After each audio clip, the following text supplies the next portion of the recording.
ಮಟ್ಕಾ king pin ಮಟ್ಕಾ ಅಶ್ವತ್ಥನ ಬಂಧನ.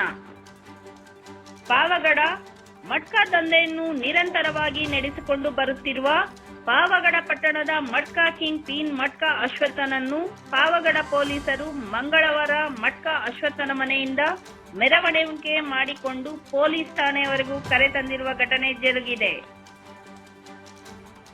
ಈ ವೇಳೆ ಅಶ್ವತ್ಥನ ಮನೆಯಲ್ಲಿ ದಾಳಿ ಮಾಡಿದಾಗ 3600 ನಗದು ಮತ್ತು ಮಟ್ಕಾ ಬರೆಯುತ್ತಿದ್ದ ಚೀಟಿಗಳು ಸಿಕ್ಕಿವೆ. ಇದೇ ವೇಳೆ ಶಿಲ್ಪಾ ಎಂಬ ಮಹಿಳೆಯನ್ನು ಸಹ ಪೊಲೀಸರು ಬಂಧಿಸಿದ್ದಾರೆ. ಪಾವಗಡ ತಾಲೂಕಿನಲ್ಲಿ ಮಟ್ಕಾ ದಂಧೆಯನ್ನು ನಿರಂತರವಾಗಿ ನಡೆಸಿಕೊಂಡು ಬರುತ್ತಿದ್ದ ಅಶ್ವತ್ಥನನ್ನು ಈಗಾಗಲೇ ಹಲವು ಬಾರಿ ಬಂಧಿಸಿದ್ದು ಮತ್ತು ಗಡೀಪಾರು ಸಹ ಮಾಡಲಾಗಿತ್ತು. ಆದರೂ ಸಹ ಈತ ಯಾರಿಗೂ ಹೆದರದೆ, ಪೊಲೀಸರಿಗೂ ಬೆದರದೆ ತನ್ನ ಈ ಒಂದು ಅಕ್ರಮ ದಂಧೆಯನ್ನು ನಿರಂತರವಾಗಿ ನಡೆಸಿಕೊಂಡು ಬರುತ್ತಿದ್ದ. ಪಾವಗಡ ಪೊಲೀಸ್ ಠಾಣೆಗೆ ಇತ್ತೀಚೆಗಷ್ಟೇ ನೂತನವಾಗಿ ವರ್ಗಾವಣೆಯಾಗಿ ಬಂದ ಕೆ. ಸುರೇಶ್ ಈ ಒಂದು ದಾಳಿ ಮಾಡಿ ಮಟ್ಕಾ ದಂಧೆಕೋರರಿಗೆ ಎಚ್ಚರಿಕೆ ಸಂದೇಶವನ್ನು ರವಾನಿಸಿದ್ದಾರೆ.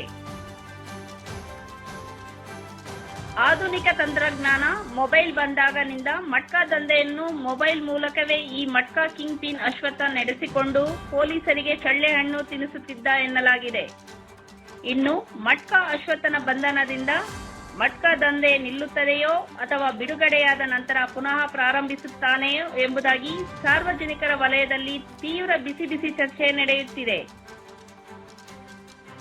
ಏನೇ ಆಗಲಿ ಈ ಒಂದು ದಾಳಿ ಉತ್ತರ ಕುಮಾರನ ಪೌರುಷದ ಹಾಗೆ ಇರದೆ ನಿರಂತರವಾಗಿ ಮಟ್ಕಾ ದಂಧೆಯನ್ನು ಮಟ್ಟ ಹಾಕಬೇಕೆಂದು ಸಾರ್ವಜನಿಕರು ಪೊಲೀಸ್ ಇಲಾಖೆಯನ್ನು ಒತ್ತಾಯಿಸಿದ್ದಾರೆ.